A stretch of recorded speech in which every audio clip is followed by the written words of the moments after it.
Okay.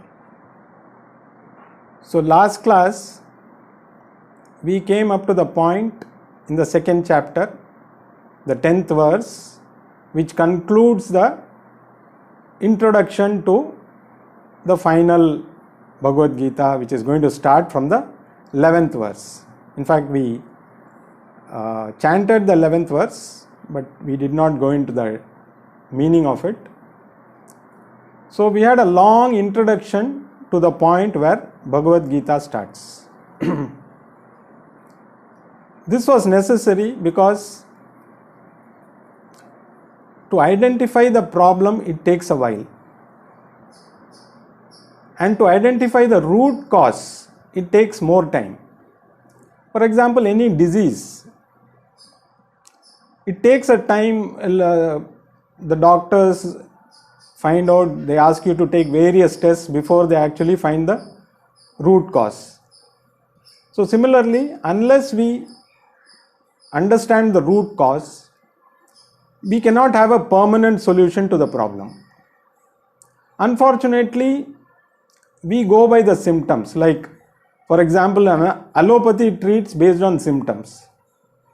So you have a headache, you take aspirin, you manage that headache for the time being. But if you go to an Ayurveda practitioner or a homeopath, they would like to know what is the cause of the headache. It could be some related to some indigestion problem, or it could be due to your sinus inflammation. So they find out the root cause, and then when they give the medication, it removes the problem from the root, so to say. So that's a permanent solution. Similarly, here, first we need to accept that we have a problem, and it's a deep rooted problem which has been identified based on Arjuna's cause for sorrow.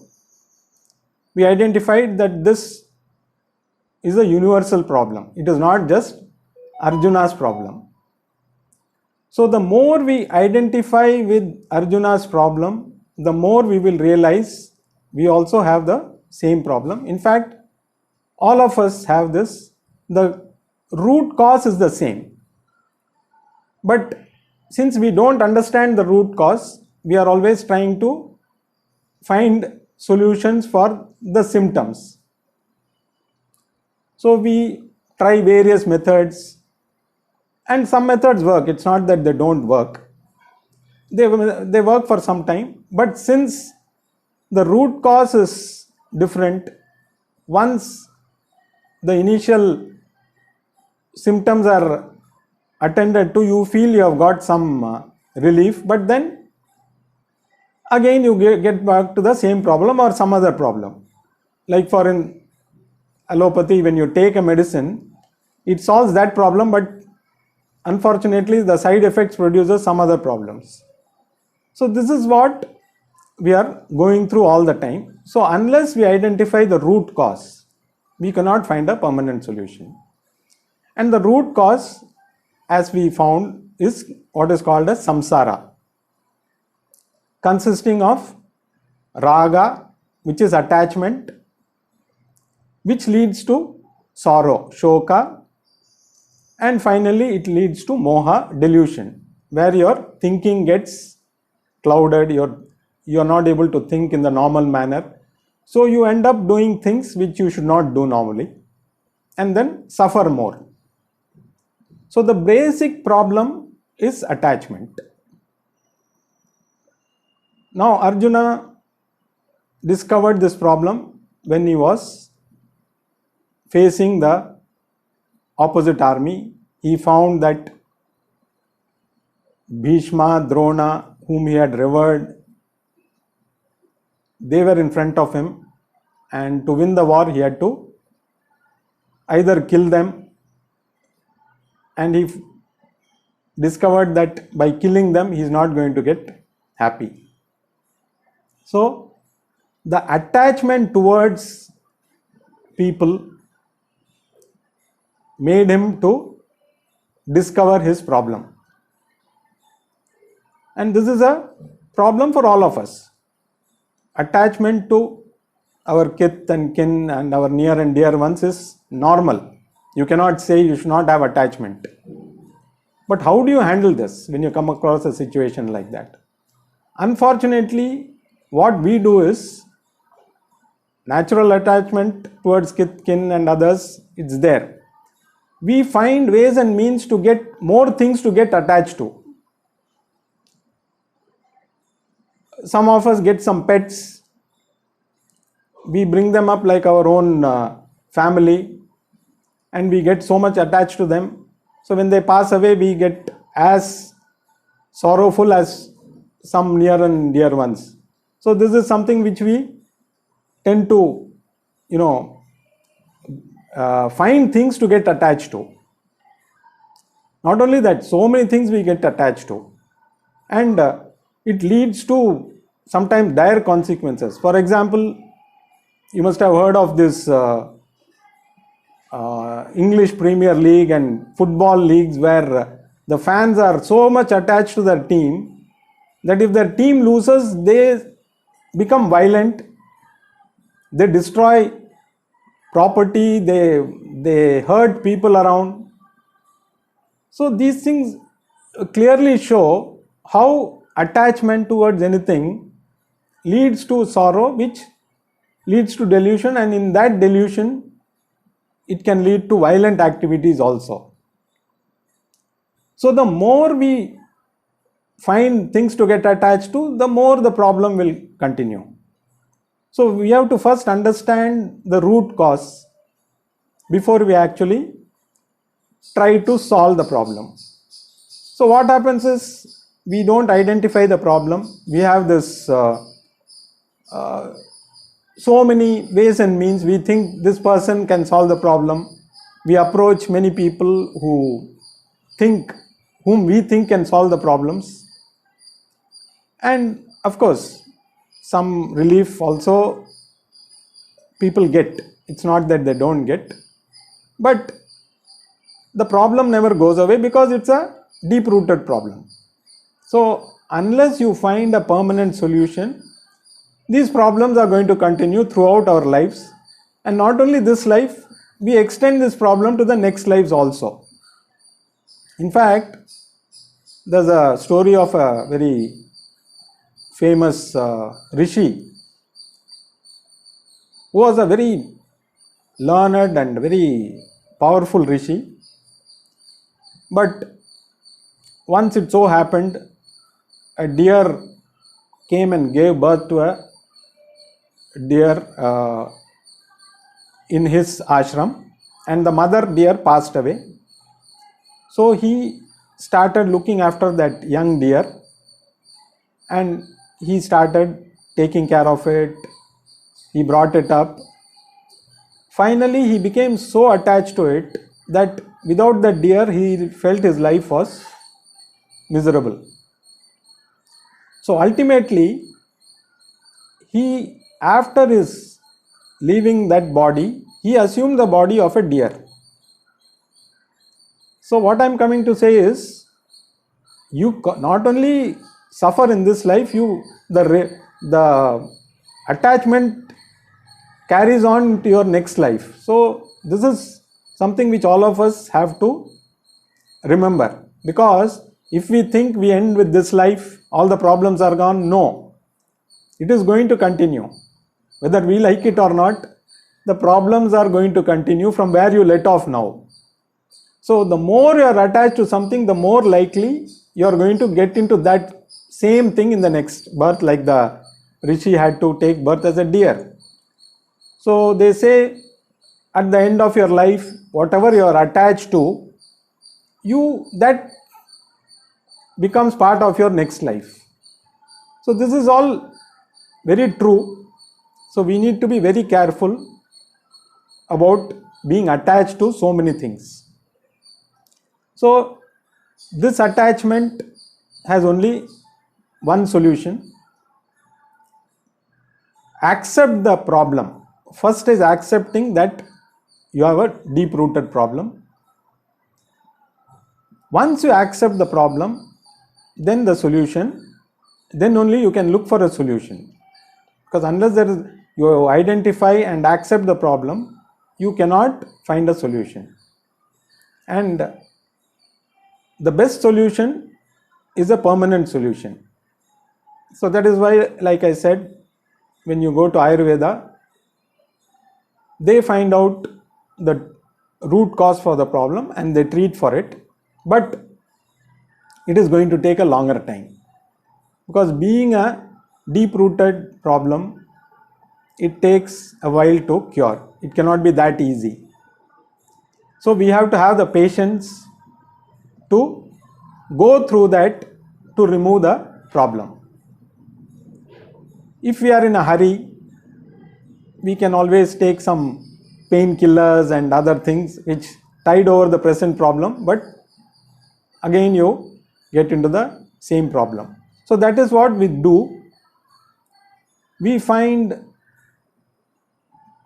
for solving our problem, we approach people who we think can solve our problem, and in the process we get fooled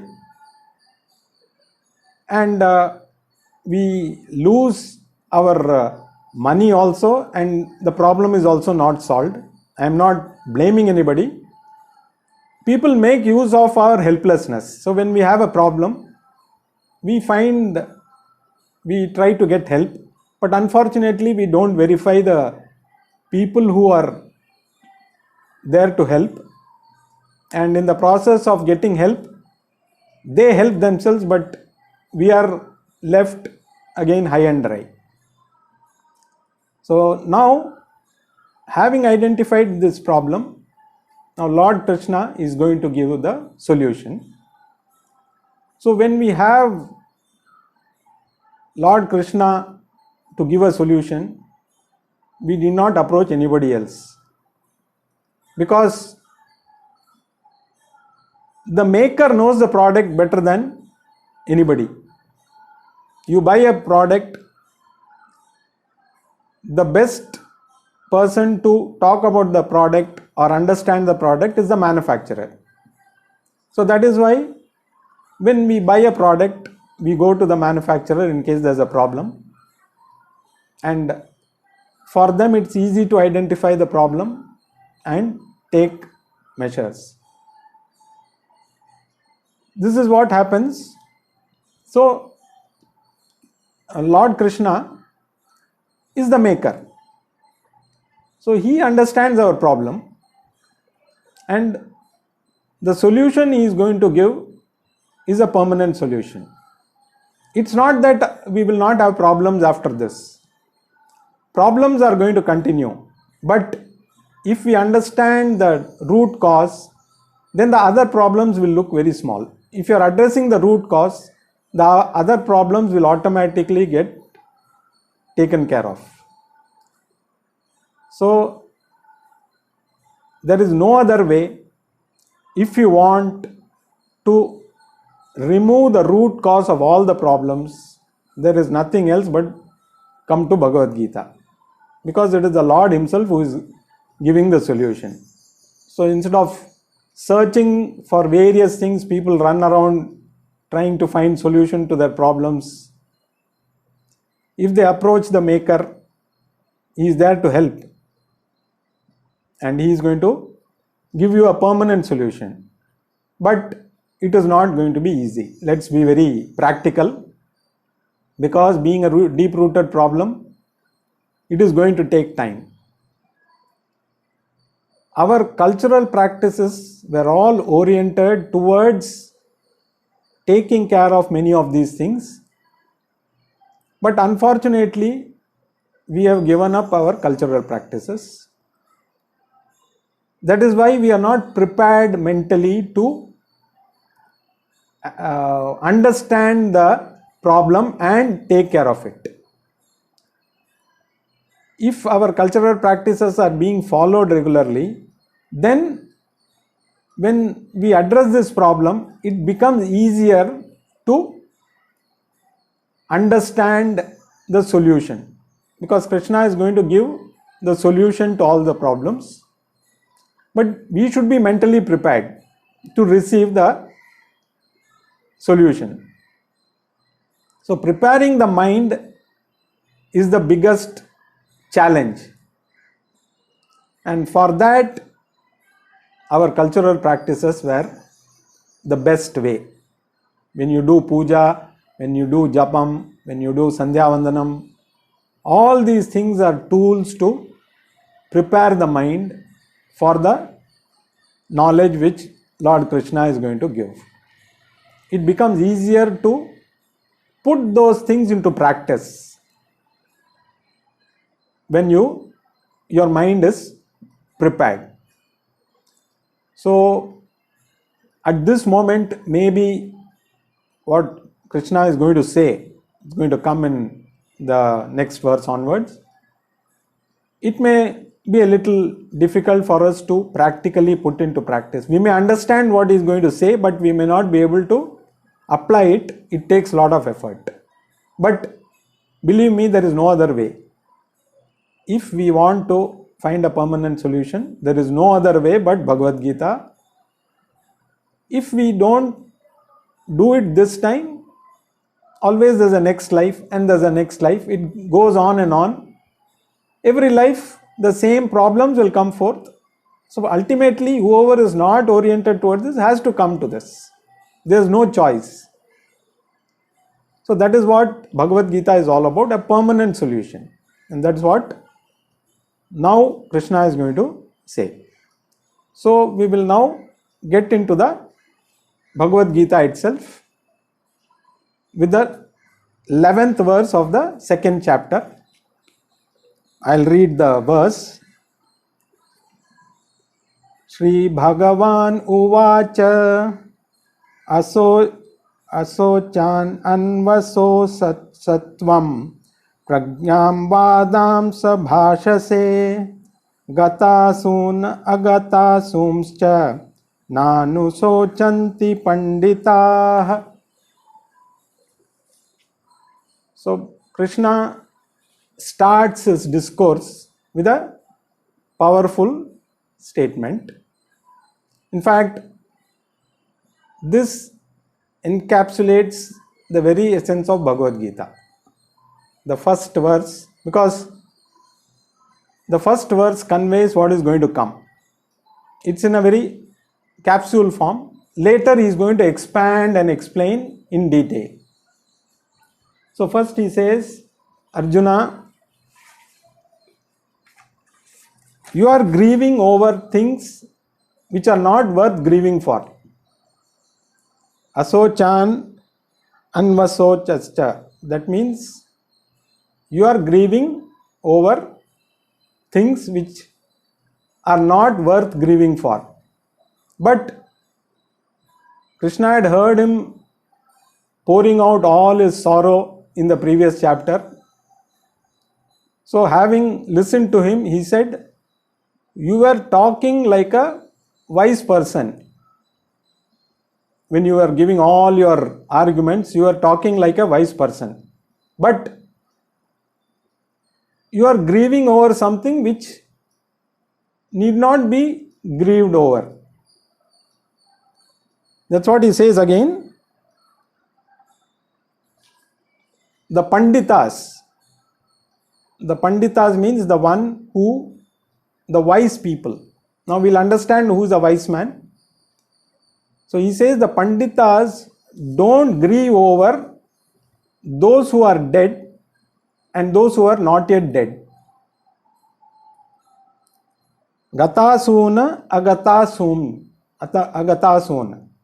That means, to be more precise, he says the wise people don't grieve over those who have stopped breathing and those who are yet to stop breathing. So one section of people stop breathing, that means they are dead. The other section of people have not yet stopped breathing. So for many it could be the last breath. You don't know which is the last breath for anybody. So strictly speaking, the wise people. Now, who are these wise people? Panditaha. He says, Panditaha, don't grieve over people who are dead and not yet dead. Here, Arjuna also was a wise man. It is not that he was not wise. But here, Krishna refers to a wise man who has knowledge of himself. A Pandita is one who has self-knowledge. So indirectly, he tells Arjuna, you are grieving over something which should not be grieved over because you are not a wise man. So indirectly he tells him you are not wise, because if you were wise, you would not be grieving over something which doesn't need to grieve over at all. So Krishna doesn't say you should not grieve. He says it is not worth grieving for such thing. So what is this sorrow? So basically, the cause for sorrow, each one have their own cause for sorrow, but we accept universally that death is a cause for sorrow. Because in any part of the world, death is mourned. You don't congratulate somebody for death. You always send condolences. Any part of the world. So, death is the universal sorrow.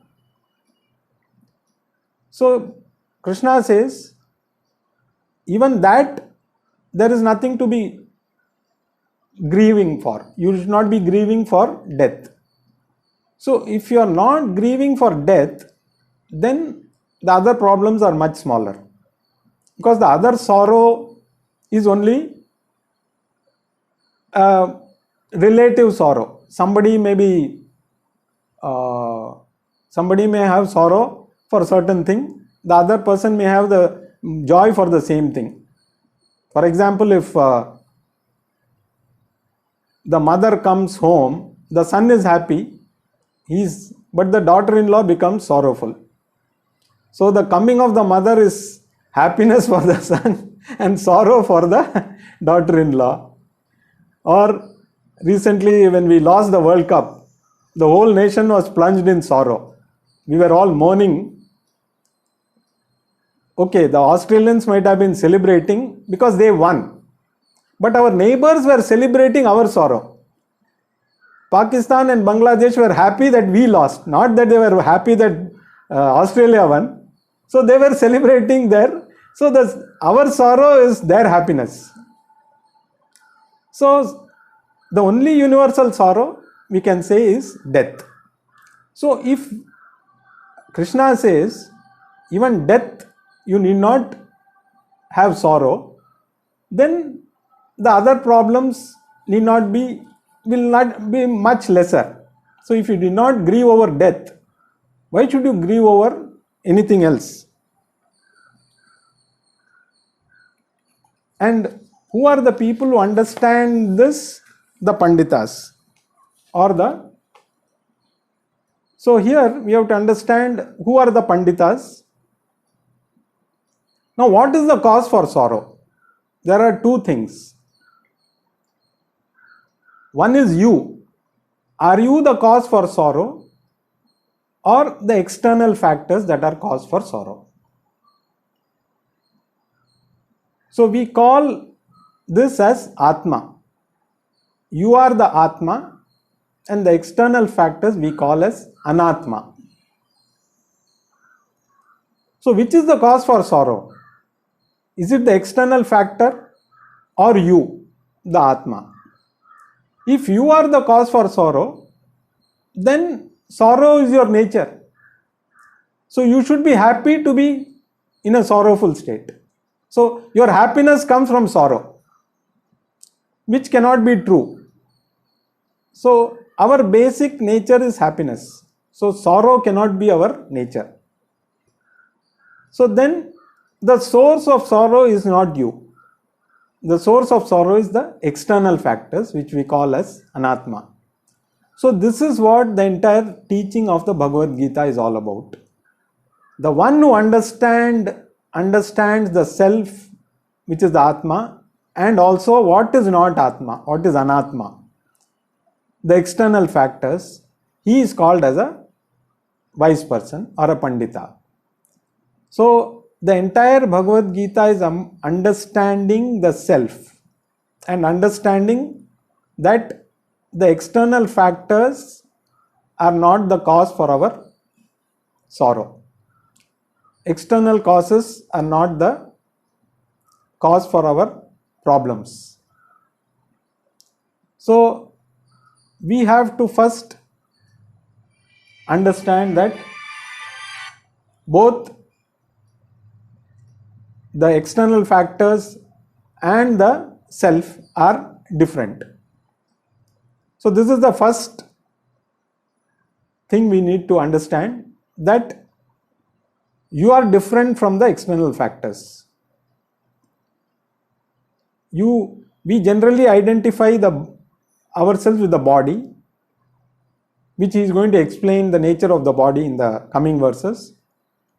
But we are not the body, because when you say my body is not okay, my leg is not okay, my eyes are not okay, that means you are not the body. Because when you say something is mine, you cannot be that. If you say my computer, my book, that means that computer or book is not you. Similarly with the mind.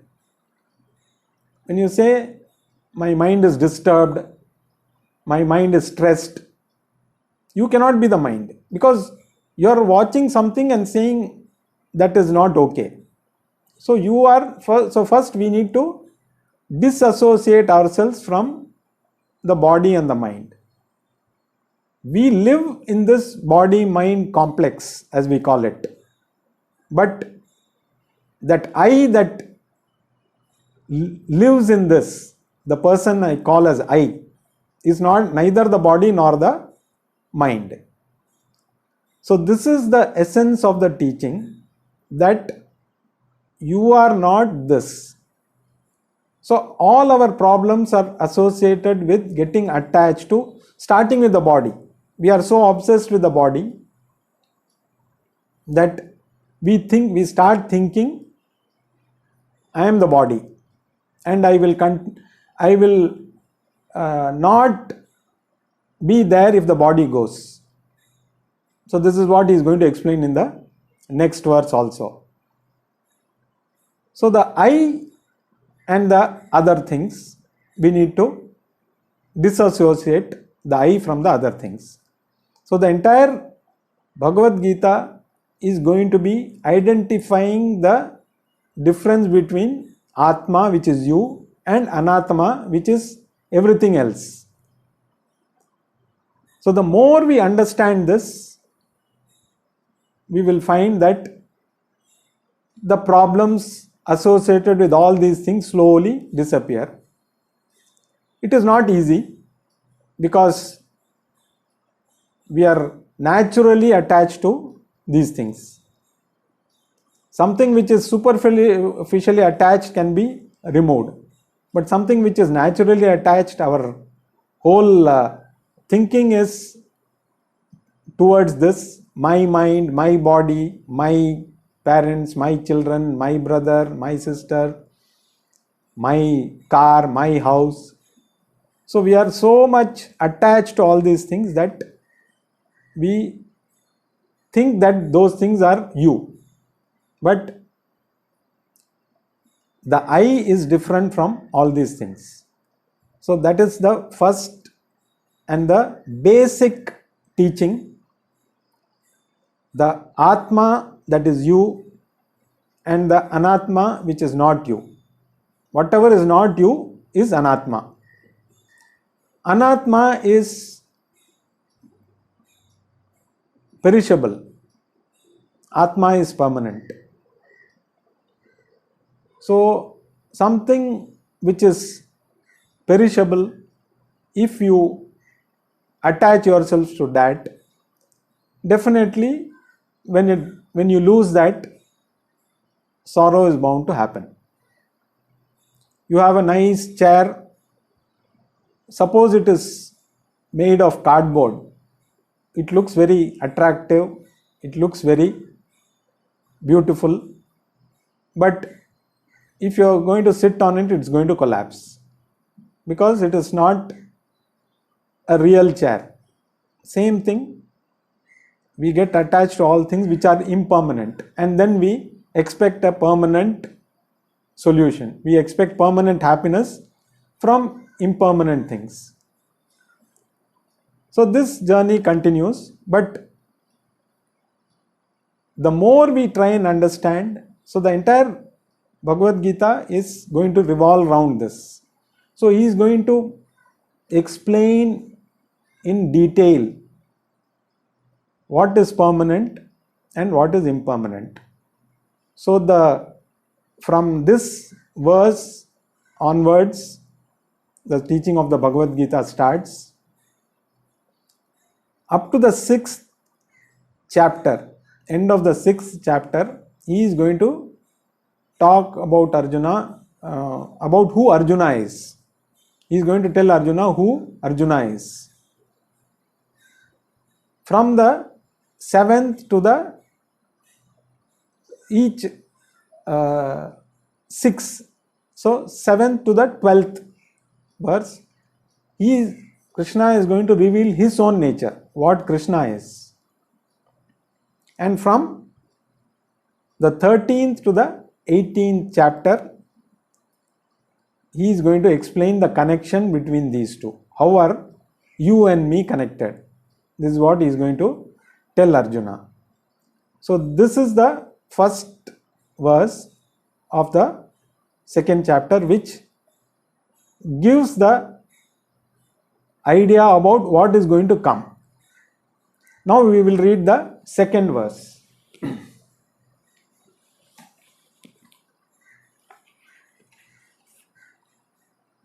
Natvevaham jatu nasam natvam neme janadipah nachaiva na bhavishyamah sarve vayamatah param.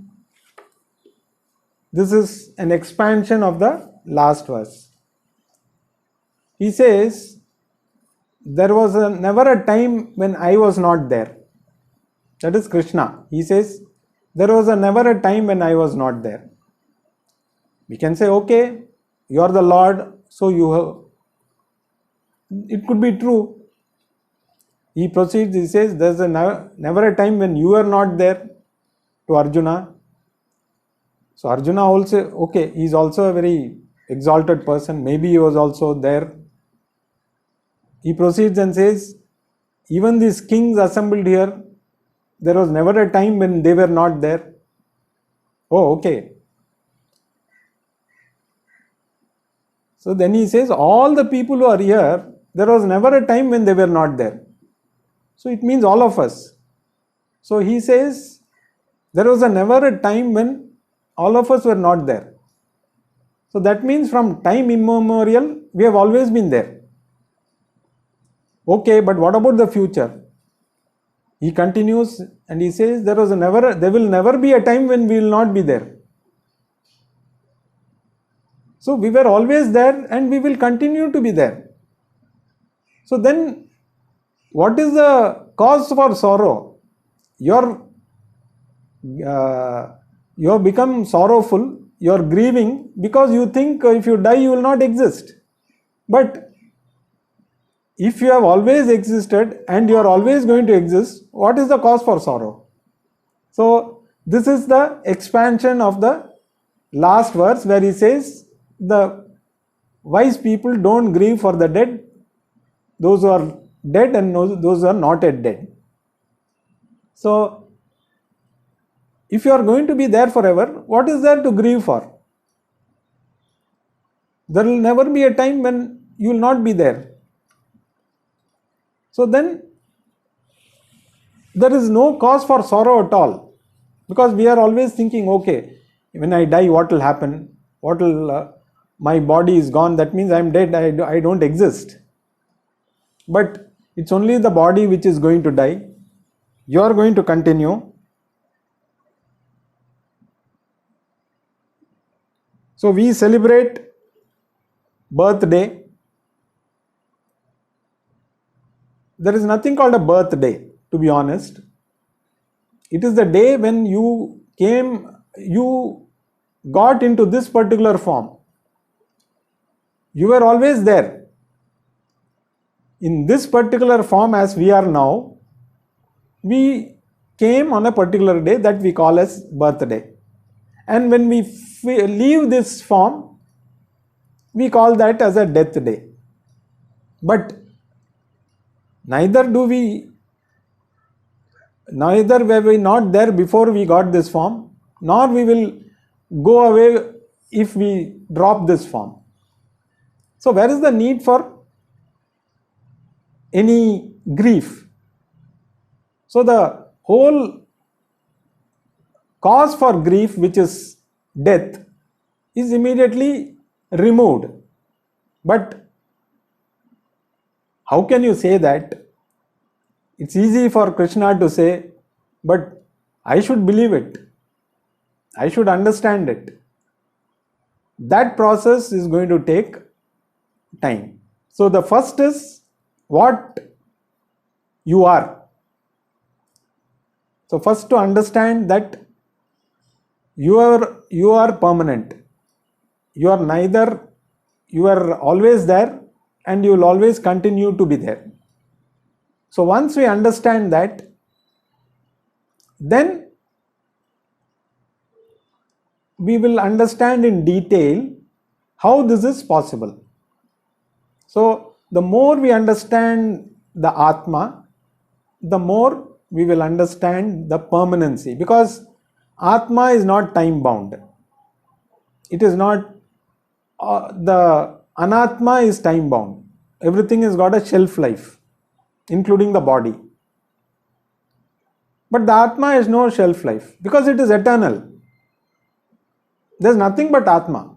In fact, if you look at the example of a pot, there is a pot and there is space inside. Now take the example of different pots. All the pots have space inside. Is the space inside, say there's a big pot, there's a small pot, there's a very tiny pot, there's a huge pot. Is the space in the pot different from the space outside? Just because there is a pot, the space inside, we call it as the space in the pot. Otherwise, there is no difference between this pot and that pot. It is not that the smaller pot contains less space or the larger pot contains more space. It is space. The same space is appearing in different pots. Similarly, we are all pots. Atma is the space. We all are pots of different sizes and shapes. That's why we think we are all different. But the space is the same. So we are all in the same space. We are all contained by the same space. But since we appear different, we think the space inside is different from the space outside. Once you break the pot, is it that the space inside the pot merges with the space outside? There was no division at all. We created the division with the pot. If the pot breaks, the space is there, that's all. It is not inside it's not that the space inside the pot became part of the space outside. It was never different. It appeared different because there was a pot. We think that the space outside and inside is different. Same thing. All these bodies are dependent on the Atma. The Atma is not dependent on the body. The space is not dependent on the pot. The pot is dependent on the space. So once the pot breaks, there is no difference. Same thing. All of us are different sizes of pots. The space is one and the same. So overall everything that we see is only Atma. It appears different because externally we all appear different. So this is the basic teaching that we need to understand, which again Krishna is going to elaborate in further chapters, further verses. So we'll stop here today.